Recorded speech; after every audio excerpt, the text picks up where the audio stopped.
आणि दुसरीकडे राहुल गांधी आहेत आणि राहुल गांधींच्या नेतृत्वामध्ये उद्धव ठाकरेजी असतील, शरद पवार साहेब असतील किंवा इतर सगळे त्यांच्या आघाडीचे लोक आहेत. या ठिकाणी दोनच पर्याय आहे.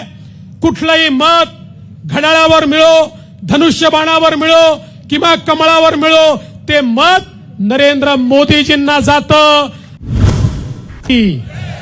भारत माता की, छत्रपती शिवाजी महाराज की, धर्मवीर छत्रपती संभाजी महाराज की. हिंदवी स्वराज्याचे सरसंस्थापक छत्रपती शिवरायांना मानाचा मुजरा करतो. भारतीय राज्यघटनेचे शिल्पकार भारतरत्न डॉक्टर बाबासाहेब आंबेडकर यांना मानवंदना अर्पित करतो.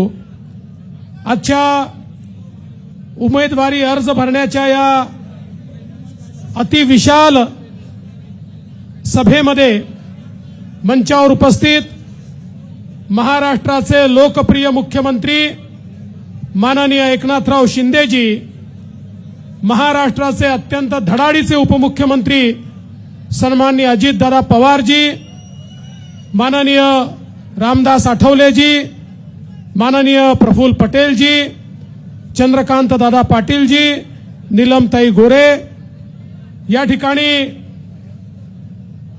खऱ्या अर्थानं बारामतीकरांच्या मनामनातील सुनबाई असलेल्या,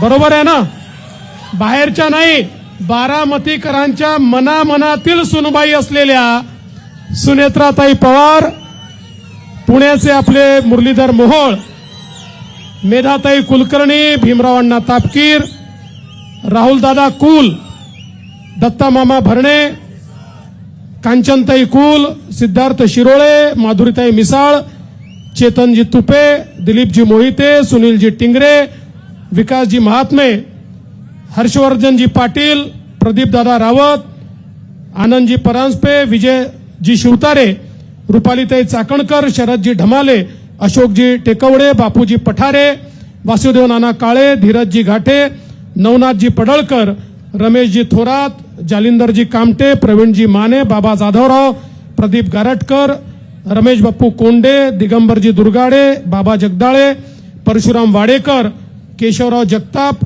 बाळासाहेब गावडे, राजेश पांडे, रंजन काका तावरे, दौलत नाना शितोळे, कांचनताई कुल, दीपक मानकर, कुलदीप कोंडे, ज्यांनी आत्ताच प्रवेश केला ते कुलदीप कोंडे, सचिन खरात, बाबासाहेब चांदोरे. आणि या ठिकाणी भारतीय जनता पार्टी, शिवसेना, राष्ट्रवादी काँग्रेस, रिपाई, मनसे, रासप, रयत क्रांती, आरपीआय कवाडे गट, दलित पॅन्थर, जय मल्हार क्रांती संघटना, या सगळ्या संघटनांचे प्रमुख पदाधिकारी, कोणाचे नावं सुटले असतील तर क्षमा मागतो, आणि प्रचंड संख्येने उपस्थित असलेल्या माझ्या सर्व माता भगिनी आणि बंधूंनो, जिथपर्यंत माझी नजर जातेय मला लोकच लोक दिसतायत. बारामतीचा फैसला आजच्या सभेनेच या ठिकाणी केलेला आहे. खरं म्हणजे या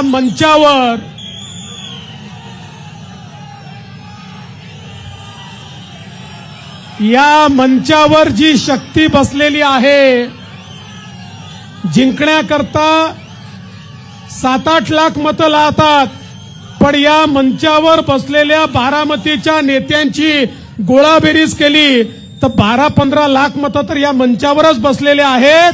त्यामुळे आता बारामतीला कोणी थांबवू शकत नाही, वहिनींना कोणी थांबवू शकत नाही. बरं, वहिनी तर आहेतच, पण मागच्या वेळेस नंबर 2च्या उमेदवार कांचनताई कुल आहेत, नंबर 3चे उमेदवार नवनाथ पडळकर आहेत, त्यामुळे सगळेच या ठिकाणी आहेत. आता केवळ आपल्याला बारामतीमध्ये घरोघरी जनतेपर्यंत पोचून त्यांना मतदान केंद्रावर आणायचं आहे. आणि मला विश्वास आहे की या ठिकाणी आपल्या आशीर्वादाने एक नवा इतिहास घडेल आणि सुनबाई दिल्लीला जातील, जातील म्हणजे जातील. आपण सगळ्यांनी बघितलं, अजितदादांनी या बारामतीच्या क्षेत्रामध्ये गेले 25-30 वर्ष सातत्याने मेहनत केली, विकास केला, माणसं जोडली. आज ज्या विकासाचं चित्र आपल्याला दाखवलं जातं त्याच्यामध्ये मोलाचा वाटा हा अजितदादांचा आहे, हे कोणीच नाकारू शकत नाही. पण बंधू भगिनींनो, मी तुम्हाला हे सांगण्याकरता आलोय, ही लढाई पवार साहेब वर्सेस दादा अशी नाही. ही लढाई या ठिकाणी सुनेत्राताई वर्सेस सुप्रियाताई अशी नाही. कारण ही लोकसभेची निवडणूक आहे, ग्रामपंचायतची, जिल्हा परिषदेची किंवा विधानसभेची निवडणूक नाही आहे.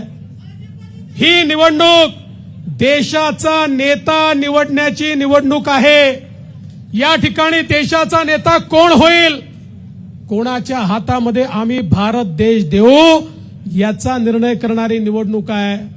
या निवडणुकीने पवार साहेब, सुप्रियाताई हे नेते बनणार नाहीत किंवा या निवडणुकीने अजितदादा उपमुख्यमंत्र्याचे काही केंद्रामध्ये जाणार नाहीत. या निवडणुकीमध्ये केवळ एवढंच पाहायचं आहे, बारामतीचा खासदार हा मोदीजींच्या बाजूने उभा राहतो की राहुल गांधींच्या बाजूने उभा राहतो. बघा, या ठिकाणी दोनच पर्याय देशामध्ये पाहायला मिळतात. एक आपल्या एनडीएचे, महायुतीचे पर्याय, आपले विकास पुरुष, देशाचे नेते, जगामध्ये सर्वाधिक लोकप्रिय नेते माननीय नरेंद्र मोदीजींच्या नेतृत्वात आपली महायुती, एकनाथरावजी शिंदे असतील, दादा असतील, हे सगळे पक्ष मोदीजींच्या नेतृत्वात आम्ही काम करतोय. आणि दुसरीकडे राहुल गांधी आहेत आणि राहुल गांधींच्या नेतृत्वामध्ये उद्धव ठाकरेजी असतील, शरद पवार साहेब असतील किंवा इतर सगळे त्यांच्या आघाडीचे लोक आहेत. या ठिकाणी दोनच पर्याय आहे. कुठलंही मत घड्याळावर मिळो, धनुष्यबाणावर मिळो किंवा कमळावर मिळो, ते मत नरेंद्र मोदीजींना जातं. आणि दुसरं कुठलंही मत ते तुतारीवर पडो का पंजावर पडो का मशालीवर पडो, ते राहुल गांधींना जातं. आता तुम्हाला बारामतीकरांना निर्णय करायचा आहे, मोदीजींना मत द्यायचंय की राहुल गांधींना मत द्यायचंय, विकासाला मत द्यायचंय की विनाशाला मत द्यायचंय, हा निर्णय तुम्हाला करायचा आहे. आणि म्हणून बंधू भगिनींनो, या निवडणुकीमध्ये वेगवेगळे नरेटिव्ह सेट करण्याचा प्रयत्न होईल, वेगवेगळ्या भावना त्या ठिकाणी निर्माण करण्याचा प्रयत्न होईल. पण या कुठल्याही गोष्टींनी विचलित होण्याचं कारण याकरता नाहीये की या निवडणुकीमध्ये मोदीजींना आपल्याला मतदान करायचं आहे. देशामध्ये मोदीजींनी गेल्या 10 वर्षामध्ये केलेला विकास आपण बघितला. देशातल्या 20 कोटी लोकांना झोपडीतून पक्क्या घरात आणणारे मोदीजी, 55 कोटी लोक ज्यांच्या घरात शौचालय नव्हतं त्यांच्या घरी शौचालय देणारे मोदीजी, 50 कोटी लोक ज्यांच्या घरी चुलीवर स्वयंपाक व्हायचा त्यांना गॅस देणारे मोदीजी, 60 कोटी लोक ज्यांच्या घरच्या महिलांना हंडा घेऊन विहिरीवर नाहीतर नदीवर जावं लागायचं त्यांच्या घरी शुद्ध पिण्याचं पाणी पोचवणारे मोदीजी, 50 कोटी लोक ज्यांना त्या ठिकाणी रोग झाला तर इलाज कुठून करायचा असा प्रश्न होता, त्यांच्यापर्यंत आयुष्यमान भारतच्या माध्यमातून इलाज पोचवणारे मोदीजी. या देशामध्ये 80 कोटी लोकांना 2020 पासनं मोफत राशन देणारे मोदीजी. आमच्या तरुणाईला मुद्राच्या माध्यमातून त्या ठिकाणी बिना तारण आणि बिना गॅरंटीचं लोन देणारे मोदीजी. 50 कोटीपेक्षा जास्त तरुणाईला लोन मिळालं आणि सांगताना आनंद वाटतो की याच्यामध्ये 30 कोटी आमच्या माता भगिनी, महिला आमच्या बहिणी आहेत, त्यांच्या जीवनामध्ये परिवर्तन करणारे मोदीजी. या देशामध्ये बचत गटांचं एक मोठं आंदोलन उभं करून 85 लाख बचत गटांना 8 लाख कोटी रुपये देणारे मोदीजी.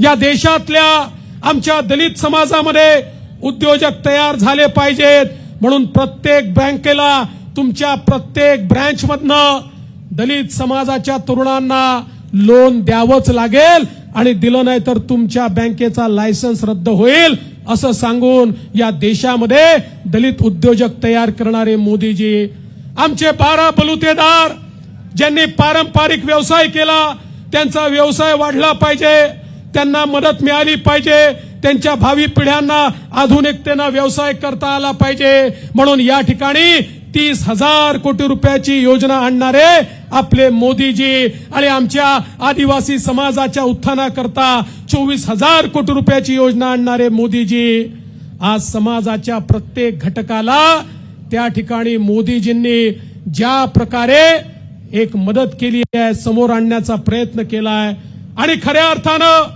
दीन दलित गोरगरीब आदिवासी शेतकरी शेतमजूर महिला अल्पसंख्याक ओबीसी प्रत्येकाच्या जीवनामध्ये परिवर्तन घडवण्याचं काम मोदीजींनी केलं आहे।